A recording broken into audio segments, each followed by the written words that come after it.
পৌরাণিক উপাখ্যান। বরাহ দ্বাদশী কি? কেন বরাহ দ্বাদশী পালন করা হয়?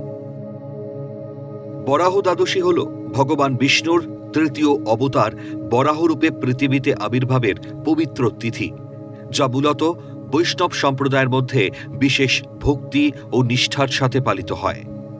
মাঘ মাসের শুক্লা দ্বাদশীতে এই উৎসব অনুষ্ঠিত হয়, যেখানে পৃথিবী অর্থাৎ ভূদেবীকে উদ্ধারকারী বরাহরূপের পুজো ও উপবাস ব্রত পালন করা হয়। জানেন কি কেন বরাহ দ্বাদশী পালন করা হয়? বরাহ দ্বাদশীর পৌরাণিক ব্যাখ্যাই বা কি? আজ জানাবো সেই তথ্য। বরাহ অবতারের পৌরাণিক ব্যাখ্যা কি?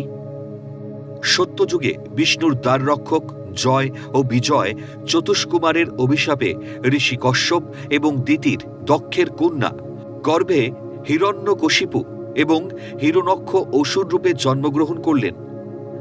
কশ্যপ মুনি ও দিতির পুত্র দৈত্য হিরণ্যাক্ষ কঠোর তপস্যার মাধ্যমে ব্রহ্মার কাছ থেকে অপরাজেয় হওয়ার বর লাভ করেন। এরপর সে অত্যন্ত উদ্ধত হয়ে ওঠে এবং দেবালোক ও মর্তে ত্রাসের সৃষ্টি করে। শত্রুতার জন্য বিষ্ণু সৃষ্টি পৃথিবীর ওপর হিরণ্যক্ষ অত্যাচার শুরু করলেন।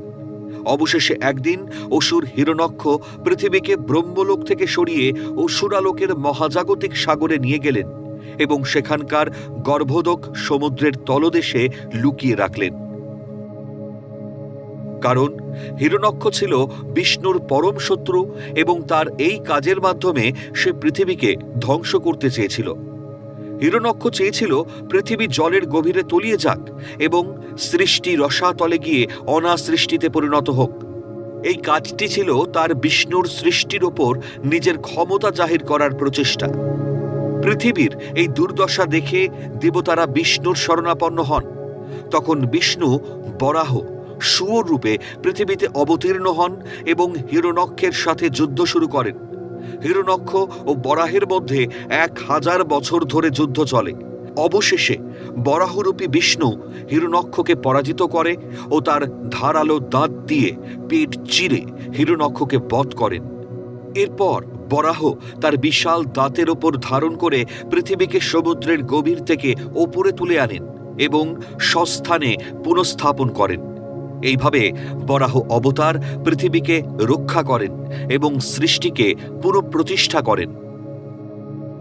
বরাহ দ্বাদশী মাঘ মাসের শুক্ল পক্ষের দ্বাদশী তিথিতে এই উৎসব পালিত হয়। অশুভ শক্তির বিনাশ এবং ভক্তদের সুরক্ষার প্রতীক। বিশ্বাস করা হয় যে এই দিনে বরাহদেবের আরাধনা করলে আধ্যাত্মিক উন্নতি লাভ হয় এবং সমস্ত প্রতিকূলতা থেকে মুক্তি পাওয়া যায়।